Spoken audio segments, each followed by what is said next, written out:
Bonjour à toutes et à tous.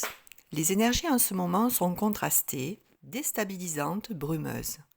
Oui, notre vision est barrée par un épais brouillard qui nous paralyse. Paralysie due, au moment où j'écris cette analyse, aux alentours du 20 octobre, à la planète Saturne qui est en phase stationnaire jusqu'à la fin du mois. Ce qui explique les blocages nombreux dans notre société, mais aussi pour chacun de nous à titre personnel. Par conséquent, cultivons un ancrage puissant, stimulons notre chakra racine pour contrer ces états d'âme, ces angoisses et contourner les obstacles. Plus qu'à l'habitude, retrouvons-nous en forêt, en bord de mer, pour nous relier aux éléments, à l'élément qui vous représente, vous fait vibrer et vous sentir bien.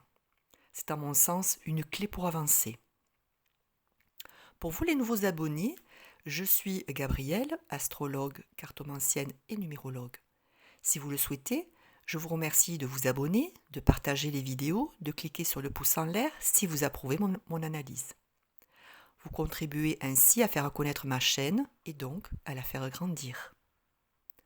La pleine lune du 8 novembre 2022 aura lieu à 11h02, heure de Greenwich. Elle se place à 16 degrés 01 du Taureau pour la Lune et en face à 16 degrés 01 du Scorpion pour le Soleil. Nous sommes sur un axe qui régit notre environnement matériel, donc nos possessions, nos avoirs, nos gains, qu'ils soient dus à notre travail ou pas, notre relation avec les banques, les organismes financiers, juridiques. Donc la pleine lune étant, je vous le rappelle, une mise en lumière, une ou des révélations, les transits qui vont suivre vont donc concerner essentiellement ces secteurs-là. L'animation de ce thème se fait autour du T carré fixe qui relie la conjonction Uranus-Lune nœud nord, le stellium Vénus-Soleil-Mercure et nœud sud, et la planète Saturne. Un T carré fixe qui engendre la stimulation de nouveaux défis. Il y a ici une concentration de nos énergies qui décuple notre motivation, mais avec des rigidités, des restrictions et une nécessaire réorganisation. Cette lune conjointe à Uranus et au nœud nord va mettre sur notre chemin un ou des événements inattendus qui bousculent notre quotidien, notre bulle de confort, pour accéder à ce pourquoi nous sommes faits. Des décisions radicales, des prises de position tranchées touchent à notre foyer, nos proches. Ce peut être des déménagements, de grands départs dans tous les domaines de notre vie, d'autant que la lune, exaltée en taureau, sublime l'importance de la vie. Ça passe par une prise d'autonomie. Même si le transit fait naître une certaine tension, les décisions prises ne coûtent pas.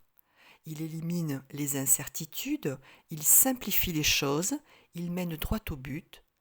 Cependant, nous verrons plus en avant que Saturne va temporiser les choses. Mais tout d'abord, qu'avons-nous face à cette conjonction Uranus-nœud nord? Le stellium nœud sud Mercure Soleil Vénus en Scorpion. Ce stellium est un schéma extensif de la représentation. Il met en lumière une image et la diffuse. Il transmet un savoir, il touche un auditoire par l'impact de ces images. On parle ici d'images, de communication donc, de la presse, des informations, de la publicité, de relations commerciales, mais aussi des métiers de la culture qui se mettent au service d'une idéologie ou d'une propagande. En fait, il faut vendre, colporter une image comme le ferait un VRP. Cette configuration se loge dans le Scorpion, donc apprenons à sélectionner le flot des informations, car elles font souvent le jeu de la manipulation. Elles nous aliènent à une vérité, la vérité de ces représentants qui régissent nos États, ou à titre personnel dans nos petites collectivités. Attention aux faux prophètes qui vous promettent monts et merveilles et qui en sous-main tirent les ficelles et travaillent pour l'ombre.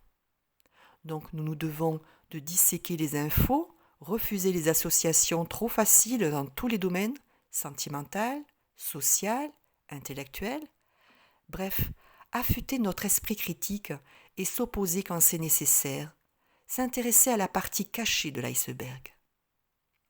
L'heure est aussi à la sélection de nos liens étroits en exigeant de nous et des autres de l'honnêteté, de la sincérité. Nos passions, nos goûts se révèlent être aussi hautement spécialisés. Il nous est demandé une communication précise et efficace, recherchant le moment crucial le plus approprié pour délivrer notre message.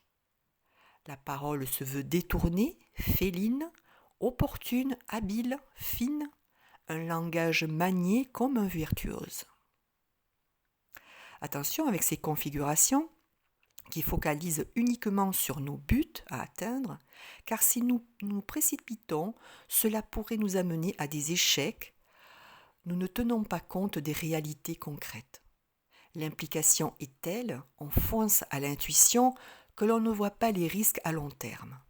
C'est valable dans notre vie sociale comme dans notre vie relationnelle, avec de possibles coups de foudre sur l'instant, des passions brûlantes qui pourraient s'éteindre sur le long terme. Tout ceci est relié en carré à Saturne qui est la planète focus dominante de ce thème. Elle va ralentir tout ça, même si Saturne a repris sa marche directe. On voit toujours Saturne comme un agent bloquant, retardant, or nous devons l'appréhender autrement. Il nous apporte la sagesse de ne pas griller les étapes. Il veut que nous nous souvenions de nos expériences passées, de nos erreurs passées, pour cette fois-ci, que nous évitions les embûches. Alors oui, nous ressentons une certaine fatigue, du surmenage, de l'insatisfaction, de l'inconfort, mais c'est là que nous devons de nous prodiguer de la douceur. En fait, rien ne sert de forcer les choses, attendez le retour à l'équilibre. Ne pas penser que c'est une perte de temps, non, ici le temps est un allié. D'autant que l'on observera un défaut d'inspiration, d'intuition, une inaptitude à réagir selon ses pressentiments et donc à faire des choix, puisque les buts s'envolent. Sur le plan affectif, le sentiment d'être dans une relation où l'on ne perçoit pas la finalité. Vénus est en trigone à Neptune, et même si le transit est large, on peut aussi considérer que Soleil, Mercure et Nœud Sud sont aussi en trigone à Mercure. Nous assistons à une exaltation de nos émotions, une plus grande intensité de nos réactions émotives, des pressentiments. C'est aussi le besoin de se tourner vers un support transcendantal comme la foi, la religion, la spiritualité ou les plaisirs vibratoires. Ce sont aussi de possibles ouvertures visionnaires, car les pôles d'intérêt se multiplient. Pour certains d'entre vous, peut-être une vocation se fait jour. Mars est rétrograde depuis le 31 octobre jusqu'au 13 janvier 2023. Il est encore en trigone à Saturne et en carré à Neptune et Jupiter. Donc, je répète ce que je vous ai dit lors de la dernière nouvelle lune, nos actions s'inscrivent sur du long terme. Nous cheminons, certes lentement, mais sûrement. Nos efforts ne sont pas vains. La persévérance, l'endurance, c'est essentiel en ces temps. Nous ne devons jamais renoncer à nos rêves par manque de recul et face à cette brume ambiante. Pour certains, des colères rentrées, des manifestations physiques telles comme des crises d'asthme, des suffocations peuvent se produire. Pour d'autres, un rougissement, une inflammation peuvent survenir. Alors, tournons-nous vers des activités vibratoires qui vont calmer ces énergies contraires. En conclusion, ce thème nous enjoint de maintenir une concentration sans faille face aux défis qui s'annoncent. Face aux doutes, à la confusion, adoptons une attitude juste pour nous-mêmes et face aux autres. La cohésion, l'unité et l'amour sont les clés pour traverser cette période. Cela n'empêche pas toutefois le dépassement de soi, de tenter de nouvelles aventures mûries si elles se présentent à vous, mais sans excès dans un travail d'équilibre. Faisons le choix d'une transformation raisonnée qui mènera début 2023, soyez-en sûrs, vers l'abondance. Les signes concernés par les énergies de cette pleine lune seront les signes fixes, Taureau, Scorpion et Verseau, deuxième décan, les Gémeaux, les Poissons, dernier décan. Pour les autres, je vous invite à regarder dans votre thème natal où se loge cette pleine lune. Cherchez la maison concernée pour connaître le secteur de votre vie qui sera impacté. En numérologie, lorsqu'on ajoute tous les chiffres pour le 8 novembre 2022, soit 8 plus 1 plus 1 plus 2 plus 2 plus 2, on obtient 16, soit 7. Nous avions déjà ce nombre pour les pleines lunes du 10 septembre et du 9 octobre, donc vous pouvez visionner les études que j'avais proposées à ces dates-là, elles sont toujours valables. Toutefois, je peux rajouter ici que c'est la troisième et dernière fois de suite qu'elle se produit au moment de la pleine lune. Nous l'aurons une fois en 2023 pour la pleine lune du 1er août.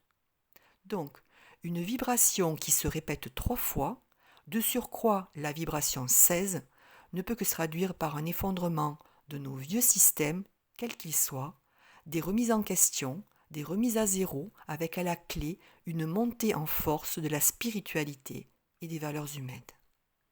Oui, un nouveau système de valeurs. Nous verrons alors en ce 8 novembre 2022 peut-être le coup de grâce. Alors, merci les amis de m'avoir suivi jusque-là et de vous être abonnés en cliquant sur la cloche et d'avoir mis un pouce en l'air si vous en avez apprécié la vidéo. La chaîne compte sur vous pour évoluer, alors d'avance un grand merci. Je vous retrouve dans une quinzaine de jours pour l'étude de la nouvelle lune du 23 novembre 2022. N'hésitez pas à me contacter par mail aveniretsymbole@orange.fr pour apporter vos commentaires. En attendant, je vous souhaite une excellente pleine lune. Bises à toutes et à tous et à bientôt.